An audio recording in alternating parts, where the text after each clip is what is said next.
गावात गणू नावाचा शेतकरी होता.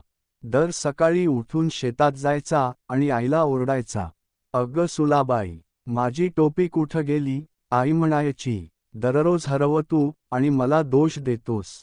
गणू हसत म्हणायचा, "अगं, टोपीचं पण मन असतं, ती पण कंटाळली असेल."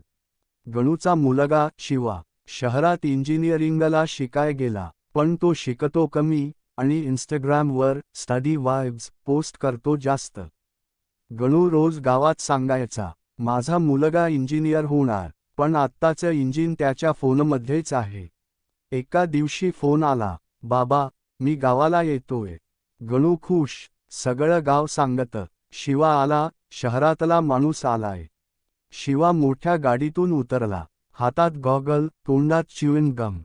गणू म्हणतो, "ए बाबा, च्युइंग गम खाणं थांबव आणि गवतात बस बघू." शिवा म्हणतो, "बाबा, मी आता हायजेनिक लाईफस्टाईल जगतो." गणू म्हणतो, "अरे मग बाथरूममध्ये शेत दाखवू का?" दुसऱ्या दिवशी शिवा म्हणतो, "बाबा, मला पण ट्रॅक्टर चालवायचंय." गणू म्हणतो, "ठीक आहे, पण आधी क्लच ओळखून घे."